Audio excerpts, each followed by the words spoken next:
Hey, what's going on? If you want to get a complete system that makes melting fat easy and is 100% automated, then I want you to go to the link that's on the bottom of your page right now. YouTube doesn't let me make that link clickable, so you're actually gonna have to type it into your browser, or I also put the copy of the link in the description, so you can click on that or type it into your browser. All right. For now, enjoy the video, and after you're done with this video, make sure to go to that link to get a complete fat melting system. Bad decision buffer.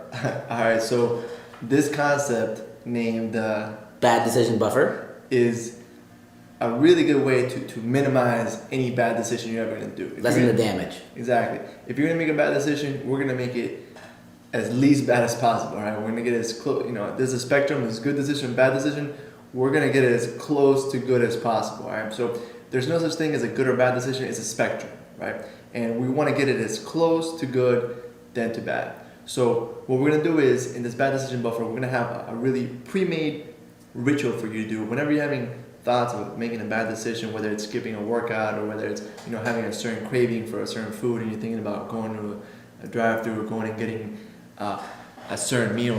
Yeah. So let's map out the scenario. Right now, the scenario is it's me and I or somebody else, doesn't matter. Or you, and you really want a brownie. You're craving or maybe you're craving a fast food brownie or some of those chains that have the brownies, and you really want the brownie, and you're craving, like you're almost broken down now. So the first step before, that's a decision you could make, is to eat that brownie. But the first decision you're gonna make before you do that, to rationalize and make sure that's a real decision you want to do, and to limit the damage of eating that brownie or eating something bad or doing something bad. The first decision we're gonna do is, Alex. The thing we're gonna do is to reduce impact is drink 16 ounces of water. If you want to drink more, that's fine. But minimum of 16 ounces of water. You're gonna get a water bottle and you're just gonna chug the whole thing. You might have heard this before, but are you doing it? Make sure that if you're having a craving, you drink minimum of 16 ounces of water. And we don't have one right now. We don't have one in the picture, but the 16 ounces of water is just one of the regular little bottles that you drink water out of. The average size about this big, and so if you keep those It's actually water, one right here. if you have those at your house, just either grab one out of the cabinet and just pound it down. If not, just the average big glass of water is good. But this is Alex has in the hand right here. It's a normal thing. It's 16 ounces right here, and then you literally just chug this as quickly as possible. Chug it as quickly as possible, like Alex is doing. One, you're rehydrating yourself, making sure your body's functioning properly. I mean, your body is anywhere from 60 to 75% water, depending on what takes you back to your college days real fast. Depending on what statistic you are. So you're drinking your water, and then after that, Alex, like he just did, we have a timer right here. He puts a timer on. And what are you doing with that, Alex? So it's a little $5 timer. I got this at Walmart. It doesn't have to be a sophisticated timer. You can use your phone timer, whatever you want. I like having this one. I have like 3 of these all over my house. I use them for all kinds of things. Literally just set it for 5 minutes, and then chill, relax for 5 minutes after I drink the water. And then let's say this thing beeps. It's 5 minutes later. If I still want the craving, if I'm still thinking about going out and getting that fast food, what do we do next? The next step, after you put the timer on, you totally forgot about your craving, you're just chilling, doing whatever, go on the computer, do whatever kind of task you have to do, either at work or at home. And then after the 5 minute comes, if you're not craving that brownie or whatever you were going to do bad, or the decision that you were going to do bad, you just go about your day. But if you're still on the chain, you're still craving it, the next step you're going to do is do a workout. And what we're going to tell you to do is you're going to do 10 squats. A little full body, get all the blood pumping through your body workout, 10 squats. So once you do the workout, you're going to use your timer again. You're going to set it for 5 minutes, put it down, and distract yourself. Either go on a website you like, listen to something on your iPod, whatever. Just distract yourself and wait for that thing to beep. Once it beeps, you go on to the next step of the bad decision buffer, where we're going to minimize the impact of you going out and binging on something crazy. So what's next? The next step is you're going to choose a 100-calorie snack or under. Good examples of this are a banana, apple, orange, things of that nature. Things that are going to fill you up. Like a banana, it's usually around 90 calories, depending on the size. They're extremely filling, and it's going to satisfy that urge to really if you're craving something to eat, put something in your mouth and chew on it. Sort of like smokers, they use the fake smoking mechanism, the steam or whatever, they smoke it. It satisfies that urge to have something in your hand and to be blowing smoke. So we're doing the same thing with that food, and on top of that, we're gonna force you to ingest something healthy or healthier than what you were gonna put into to minimize that damage and to as a buffer. So if you notice here, In the previous sections, we took roadblocks out in order for you to do good activities, right? So we talked about streamlining your ritual to go out and work out, where you have your shoes and your socks and your gear next to your bed, next to your fully charged iPod or whatever you use to listen to music, and everything's there with your headphones ready to go. So you literally don't think, you just streamline out the door. So we want to take the roadblocks out of doing good decisions, and we're putting roadblocks in for making bad decisions. So they work synergistically together, and you completely minimize it. Remember, decisions are a spectrum, right? There's an ideal decision that's going to get you the six pack as fast as possible, and then there's decisions that are going to get you a little slower, or maybe it might seem like they're going to get you slower, but if you really do them and you set up this buffer, they'll allow for a sustainable, lifelong change, not really going to extreme one end or the other. You're not going to be going from one end of the spectrum to the next. You're really going to be in a sustainable path of making good decisions, better and better decisions every single day. Hey, what's going on? If you're enjoying the video so far, do me a huge favor and click on the like button below.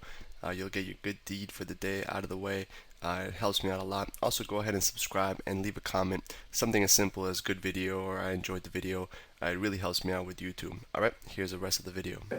Exactly. And then after you do your 100-calorie snack or under, you're going to again put your timer on for 5 minutes. Again, ignore it, go about your daily activity.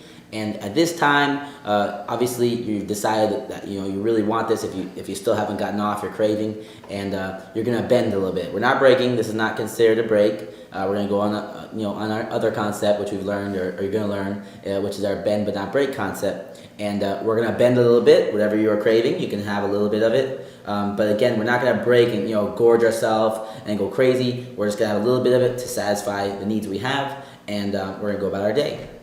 That's It's it. simple as that.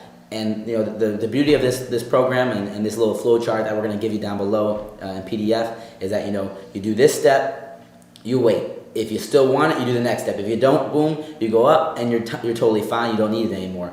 And most of the time, I'd like to say 99% of the time, by the time I get to step 2, I'm satisfied. Yeah. I don't really want to do what I was going to do before just by drinking that glass of water. And then second step, I like to say again, a huge increase in staying true to being good and not doing a bad activity. By the end of the day, if you make it all the way to the end and you follow all the steps, you did great. And obviously that craving was high on your list. And you're just gonna bend a little bit, but we're never breaking. We're always bending, so we can stay on track. And as soon as we bend, we're right back to our groove. Exactly. And this is something that might seem simple. Everything we're giving you might seem simple, but there's a lot going on beneath the surface here. In previous concepts, we talked about how one of the things that drains your willpower the most is not making decisions and being indecisive or trying to think of what decision to make. And they actually did a lot of experiments. One of my favorite ones I'll tell real quick is where they had a plate of chocolate chip cookies in front of some kids, and the kids were asked to. There were two groups of kids. One group of kids were allowed to eat the cookies and then take a test which measured IQ, and then the other kids were supposed to resist those cookies and then take the IQ test. The kids that had to resist those cookies, their willpower got drained by and then they actually measured that they would give up on questions a lot faster during the test, and they were just doing a lot of irrational decisions where their willpower was drained, and they were just less patient during the test, and they would give up a lot faster on questions that they did not know.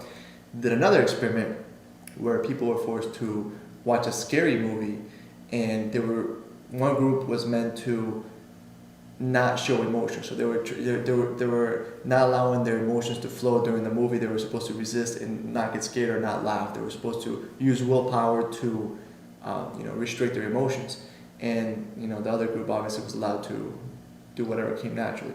They did the same thing with the IQ test. The people that were forced to restrict their emotions and try to use their willpower to not laugh or not get scared or whatever, willpower is drained. They did a lot worse on the test.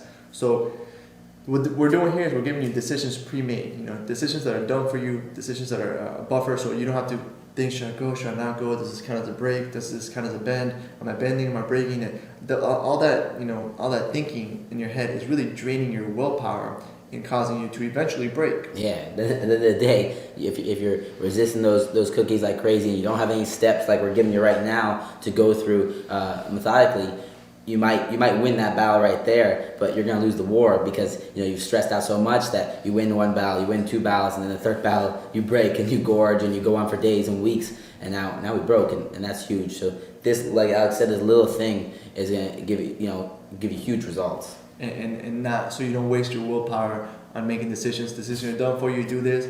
If after the 15 minutes of and doing the water, doing the 10 squats, and doing the light snack, after that you still want it, you go and you eat whatever it is that you're craving, but you don't break. You're already gonna be full. You're already gonna have some oxygen. You're gonna have some hormones. Some pumping through your body from the squats, and you're not gonna make one of those decisions where you eat a whole box of something and you didn't even think. You wonder what happened. Very simple, but a lot going on beneath the surface, so don't take it lightly. Make sure you implement it, make sure you use it. Download the chart below and use it. Get a little timer if you want, a little action step. This is $5 at Walmart. It doesn't have to be a sophisticated timer. I personally love these little tailors. If you want to get these on Amazon, $5. Peace. Hey, real quick, one more thing before you go. I want to make sure you know that there is no correlation between how hard you work and how much fat you melt or how much muscle you build. All right, there's enough science, enough data out there that there's absolutely no correlation between hard work and results.